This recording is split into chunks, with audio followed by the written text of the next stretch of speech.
होता क्या है, ओल्ड एज में ये जो कॉन्ट्रेक्शन और रिलैक्सेशन की वो होती है ना, पावर होती है, वो क्या होती है, लूज होने लगती है, मसल्स का मूवमेंट लूज होने लगता है। तो यहाँ पे कॉन्ट्रेक्शन रिलैक्सेशन स्लो डाउन हो जाएगा, जिसकी वजह से जो पूप है वो बहुत देर तक, लॉन्ग टाइम तक स्मॉल लार्ज इंटेस्टाइन में रहेगा, जिसकी वजह से क्या होगा, लार्ज इंटेस्टाइन का काम क्या है, वाटर कंटिन्यू एब्जॉर्ब करना, तो स्टूल हार्ड हो जाएगा, जिसकी वजह से कॉन्स्टिपेशन देखा जाएगा। ठीक है, इसलिए अब हमें क्या करना है, उन्हें हाई फाइबर की डाइट्स देनी है, जैसे फ्रूट्स और वेजिटेबल्स, बहुत सारा फ्लूइड्स पिलाना है। इसलिए अपन कितनी सारी दाल वगैरह सब पिलाते हैं ना, ये नॉर्मली लिक्विड फूड ज्यादा देते हैं, तो एक रीजन उसका ये भी है। अब रिकमेंड क्या है कि 6 to 8 ग्लास ऑफ वाटर हमें डेली उनको देना है। फिर आप साथ में बटर मिल्क भी दे सकते हो, सूप भी दे सकते हो, जूस भी दे सकते हो।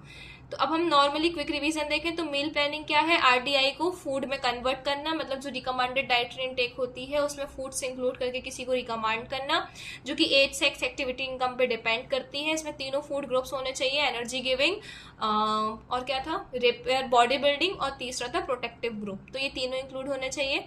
लंच और डिनर मील्स होती है, इसलिए ये स्किप नहीं होना चाहिए। देखो, हो सकता है ये कहीं सुना हो कि लंच मतलब डिनर रात में नहीं खाओ तो अच्छी बात है, सुना है कभी ऐसे कि रात में लेट नाइट नहीं खाओ या रात में बहुत ज्यादा खाना मत खाओ, सुना है ऐसा?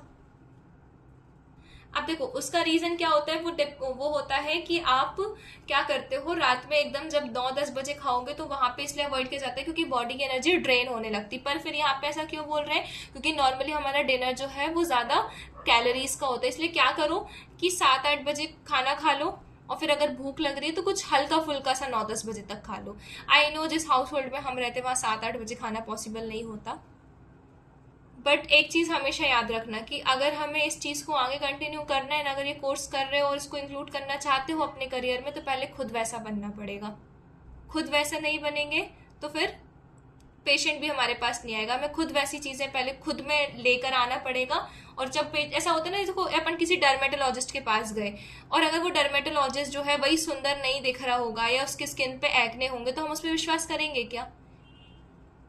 नहीं करेंगे ना। वही, क्योंकि अपन ये सोचेंगे ना कि भाई ये स्किन का डॉक्टर है और उसके फेस पे खुद ही एक्ने, खुद को क्यों नहीं कर रहा। तो ये सेम चीज पेशेंट को भी फील होगी अगर हम उसको परफेक्ट नहीं देखेंगे, हमारा पेट निकला होगा या हमारी बॉडी में बहुत ज्यादा थिन होगी या बहुत ओबेसिटी होगी। ठीक है, अब देखो ये बुक्स के पॉइंट है, यहाँ पे कुछ चीजें लिखी हैं, पॉइंट्स टू रिमेंबर वाली, जो हमें रिमेंबर रखनी है। ठीक है, ये बुक के हैं, बुक का इंपॉर्टेंट है इसलिए मैंने आप पीडीएफ में इंक्लूड किया। क्या क्या करना है, ensure sufficient intake of milk.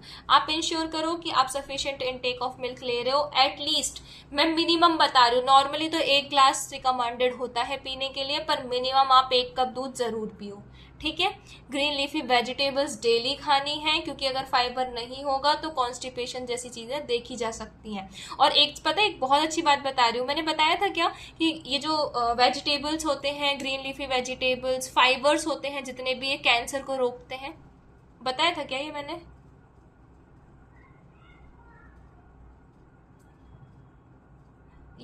इसमें जो कुछ ऐसे सब्सटेंसेस होते हैं ना जो हमारी बॉडी में, देखो होता क्या है बता रही हूँ, ये जो, इसको समझ लो, ये जो रखा है ना स्क्रंची, ये सेल है। ठीक है, इसको समझो कि ये सेल है। ठीक, अब सेल क्या होगा, जब सेल बनेगा तो एकदम से तो बड़ा बनेगा नहीं, सेल पहले छोटा होगा, है ना, फिर ये अपने एक अमाउंट तक ग्रो करेगा, और इसके बाजू में भी सेल है एक। ठीक है, तो जैसे ये सेल की वॉल जो है ना, ये दूसरे सेल को टच करेगी, ये सेल ग्रो अच्छा कैसे, मैं भूल जाती हूँ यार कि कैमरा ऑन नहीं है, रुको दूसरे फोन से ज्वाइन कर रही हूँ।